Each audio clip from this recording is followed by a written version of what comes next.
finalmente cominciarono le lettere anonime. Ad Agramonte la lettera anonima è una forma di prezioso artigianato. Si comincia da bambini con i fogli di quaderno, fino ad arrivare ad esemplari pregiati, vergati da mani maestre. In quest'orgia di accuse, di beffe, di diffamazioni varie, eravamo stati accomunati tutti. Disonorato non ero più soltanto io, ma tutti noi di casa Cefalù, i diretti titolari e gli indiretti, associati e discendenti. E persino le generazioni future, in qualche modo imparentate coi Cefalù, videro minacciata la loro stessa esistenza. Insomma, proprio tutti quanti, tutti, compresa la serva. Comunque per me quelle lettere erano altrettanto oro. Mi stavo preparando una minuziosa documentazione. Cornuto. Bueno, Juan Francisco del Valle, es casi extraño, ¿no?, darle la bienvenida a su tierra, a Palencia. Sí, no, la verdad es que con la muestra de cine ya soy un viejo cliente, en el sentido de que, bueno, aquí mismo en la Fundación Díaz Caneja traje para la muestra también con ellos una exposición fotográfica de divas y artidivas del cine italiano y también otra de Roma en el cine. Y termino, digamos, esta trilogía con los carteles de cine italianos. Termina la trilogía, pero me imagino que le gustará seguir vinculado a la muestra en futuras ediciones. Sí, sin duda, habrá otros canales y otras vías para poder profundizar y siempre pues estar ligados al cine, que es lo que nos gusta. Bueno, es usted historiador del arte vinculado al cine italiano, ¿no? Sí, bueno, desde hace unos cuantos años trabajo en Italia en la Cineteca Nazionale y por lo tanto, pues bueno, mi vinculación al cine es muy fuerte y también pues me gusta mucho el hecho de contar estas historias un poco de nuestros lazos de unión entre coproducciones hispano-italianas que son muy numerosas y que yo creo que tendrían que volver a ser otra posibilidad quizás de producción en estos momentos donde es muy difícil producir, no hay mucho dinero que poder invertir, el aunar las fuerzas y poder hacer un proyecto juntos. Yo creo que puede ser un camino a seguir. Decía usted que esta exposición vinculada a esa muestra, esa 23ª muestra de cine internacional de Palencia, es un poco el cierre de la trilogía de esas exposiciones. En este caso nos ha acercado carteles de una época muy delimitada. Explíquenos por qué ha arrancado en esa década de los 50, por qué lo cierra a mediados de la década de los 70. Sí, digamos que el marcar un arco temporal era también una exigencia práctica, pero también porque es un momento, digamos, son 25 años, un cuarto de siglo, donde hay un cambio en la tecnología en cuanto a la impresión de los carteles. Se pasa de la litografía al fotolito o offset, con el retino fotográfico. Esto permite mucha más riqueza a la hora de añadir tintas, colores y una mayor complejidad en la ilustración.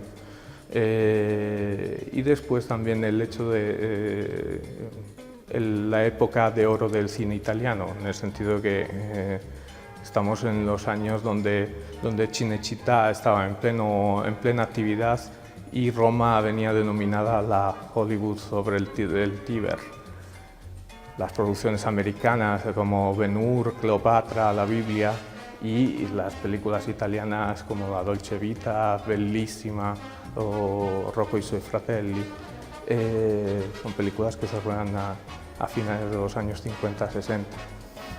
Entonces también me interesaba porque la representación gráfica que podéis ver en la exposición, el elemento fundamental y que más me atrae en ese sentido es la ilustración, ¿no? La ilustración que nos presenta y nos promociona esa película. Claro, porque decía usted, me comentaba antes de arrancar esta entrevista, que había años en que los carteles era el único medio de publicitar la película, ¿no? De acercársela al espectador.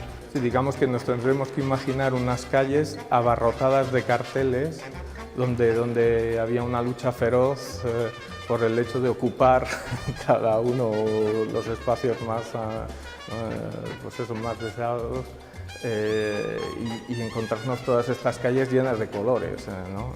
Una cosa diferente, ya que hoy en día pues, el cartel de cine ha cambiado, tiene un carácter fotográfico más fuerte y sobre todo también, mientras en los años 50, 60 trataban de hacer una síntesis en un folio de papel,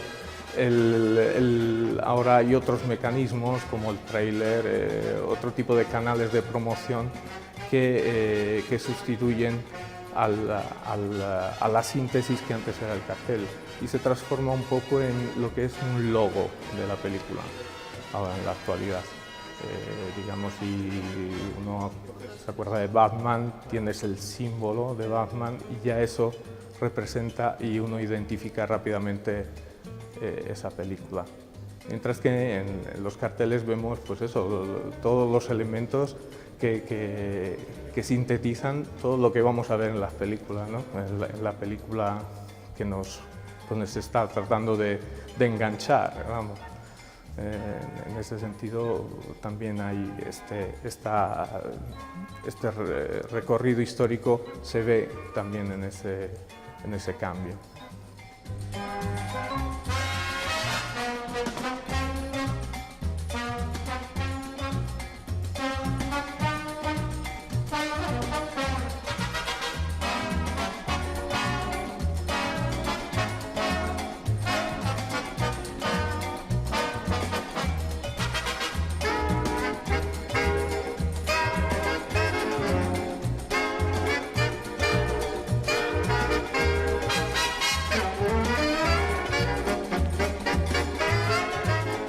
Bueno, Juan Francisco, a su espalda tenemos uno de esos carteles que nos decía usted de la década de los 50, rozando con los 60, en los que intentaban hacer como esa sinopsis, ¿no?, de la película para que la gente se interesase por ella. Sí, digamos que pues, Cartagena in fiamme, Cartago en llamas, es una película del 59 y verdaderamente se trata de un colosal absoluto, una producción italiana, y donde se rueda por entero en Cinecittà, en los estudios de Cinecittà, y coincide el rodaje de la película mientras Carmine Gallone, que es el director, y pues coincide con el rodaje de La Dolce Vita de Fellini.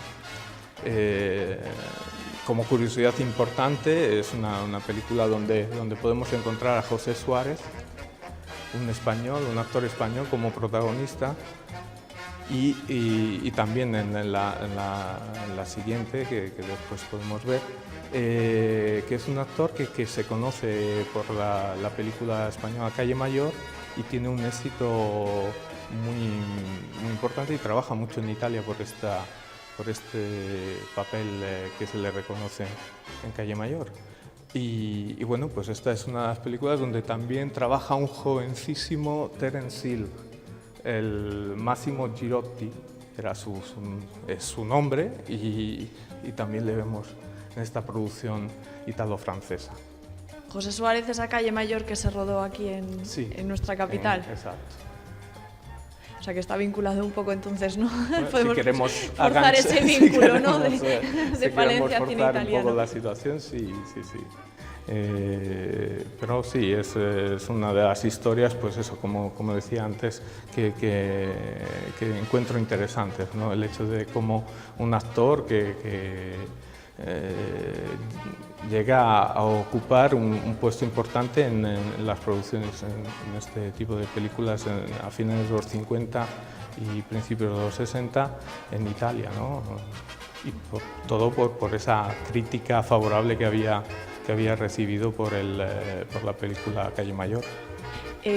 ¿Siempre primaba el contar historias o cuando había grandes estrellas en las producciones también se fijaban primeros planos de esos actores o está actrices? Claro que el cartel tiene dos elementos importantes, que es la información que da el cartel y el Star System, lo que se llama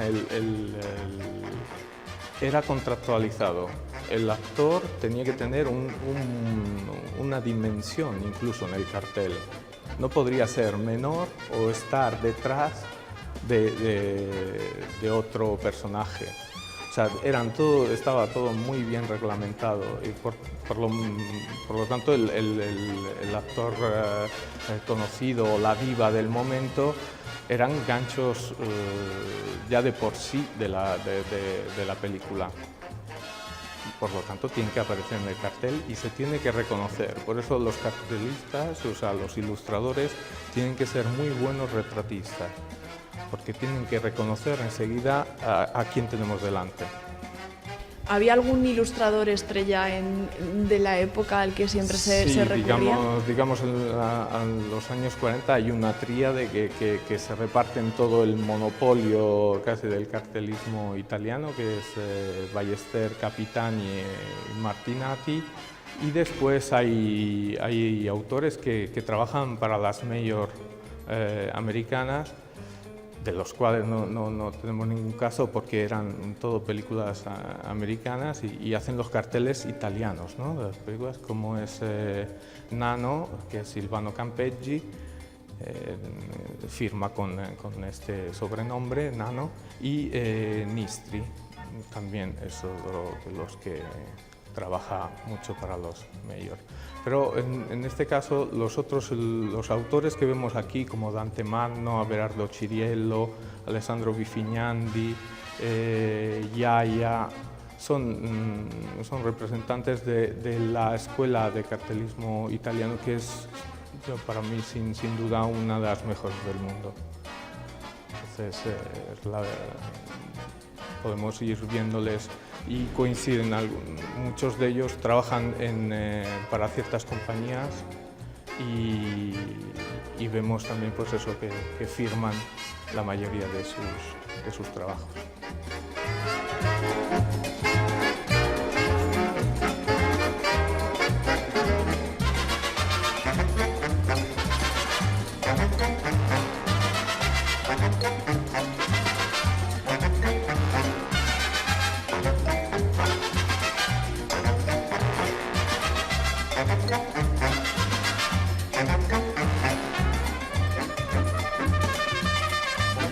Bueno, está usted ante un cartel ya de la década de los 70, pero no había llegado todavía a la fotografía, ¿no? Seguían apostando por la ilustración, por lo que vemos. Sí, no, quiero decir que incluso hay algunos que resisten, algunos elementos, algunos carteles que resisten, incluso en la década de los 80 tienen digamos, el elemento de ilustración.